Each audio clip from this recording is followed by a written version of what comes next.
Tonight, we return to Wuhan, China, the original epicenter of the COVID-19 outbreak, slowly restarting after a nearly 3-month lockdown, just as some say China may have stayed silent for too long.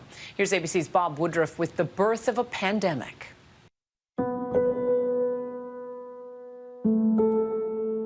Wuhan, China, a trepidatious city on the mend, finding its footing amidst deep scars left by the coronavirus. On the streets, a trickle of shoppers taking their cautious first steps towards normalcy. On the trains, face masks, a norm, full protective gear, no longer rare. These the remnants of a pandemic that first ravaged this metropolis that 11 million people call home, changing so many lives forever. In this province, more than 3,000 people would pay the highest price, now a fraction of the 8,500 lives lost in New York City. 没有想到武汉会经历这样的一场事情。 A 27-year-old who lost her mother too soon. 主要还是觉得没有办法接受一个亲人的离去。 A 19-year-old who found purpose in doing his small part. And an American who found a second home with his wife in Wuhan, the birthplace of their baby girl. I imagine it'll take a while before things get back to what they were, if ever. Tonight, a return to ground zero, the testimony of a city that became the first to live through the scourge of COVID-19 and the 76 days of lockdown before it began to reemerge. It was last December, in this market, known for selling wild animals, the first major cluster of cases are reported. Scientists believe the virus could have been transmitted from bats to humans. The contagion quietly spreading. But in the early days, Chinese officials are slow to respond.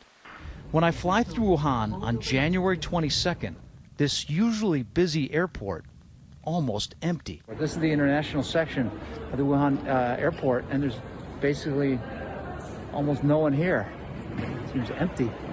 Their fear at the time, locals heading out, widening the circle of infections. The government is slamming shut the gates to the city, but the virus's tentacles already reaching America's shores, where the first travel-related case is confirmed. Then, on January 23rd, the beginning of an unprecedented lockdown in Wuhan, leaving the airport, train stations, and the streets nearly deserted. By the next day, more than 50 million people are barred from leaving Hubei province. This could not have come at a busier time, on the eve of the Chinese New Year, one of the country's biggest holidays. Just a mass number of people will be traveling in China and over the borders back and forth and flying to other countries. The spread now seemingly unstoppable from East Asia and beyond. In less than a week, the number of countries and territories with confirmed cases balloons to 15. By the end of the month, the World Health Organization would declare a global health emergency. In Wuhan, the government building 2 new hospitals in a matter of days, as shown in this time-lapse on state media. As a foreign national, American Max Seward and his wife Li Dan have a choice to make. There was like evacuation flights out of China. It was kind of too much risk. We thought we'd just kind of be exposing our baby. They stay in Wuhan and hunker down. For the language, Max, a teacher, continuing to teach classes, but now online. you need to think about how to put them together. For Chen Jiahao, a local teenager, as the spread of the virus grew, so did his sense of duty.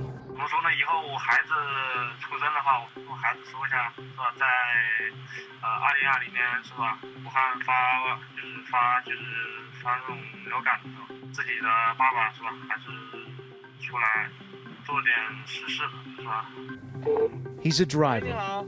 Calls started coming in from doctors who needed help commuting. For him, it was a simple choice.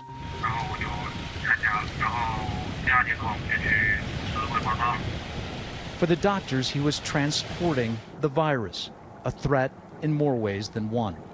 In early January, Chinese authorities reprimanded 8 doctors who had sounded the alarm about the new coronavirus. One of them, 34-year-old Dr. Li Wenliang, an ophthalmologist at the Wuhan Central Hospital. In a cruel irony, he contracts COVID-19 and his death is confirmed on February 7th.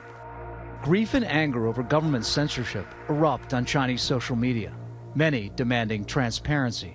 People have speculated that Hubei province was, very interested in promoting New Year celebrations, and there was a delay on that basis. There are people who simply say that they weren't sufficiently vigilant.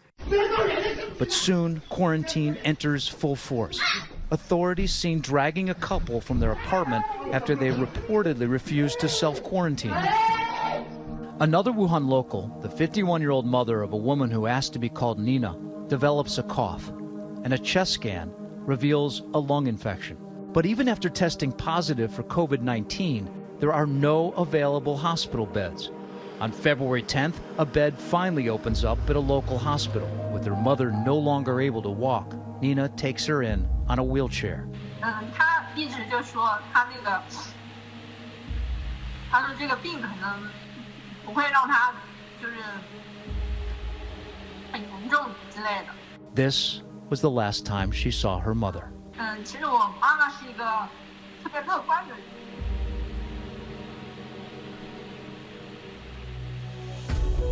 For Max, it wasn't his own situation that worried him most, but his family back home in Colorado. Cases in the U.S. were climbing. By mid-March, huge institutions like Broadway had shut down. The very next day, President Trump declared a national emergency. And by March 17th, coronavirus would be in every single state. My grandparents, I worry more about them just because, they're elderly, so more at risk. It's kind of surreal to see that things have flipped. At the end of March, Wuhan takes its very first steps towards a reemergence. Official media showing a return of workers to a Honda factory. So I'm just going out now. No one is allowed to enter or leave the city without special permission, but restrictions are finally relaxing. A tiny bit. We've left the neighborhood. There you can see the bike barricade. It no longer has any power over us, so it's a good feeling. A welcome glimpse of normalcy emerging from the once desolate streets. It's kind of weird leaving the neighborhood. There's still like all these guards set up and stuff, and you have to scan a QR code to get out.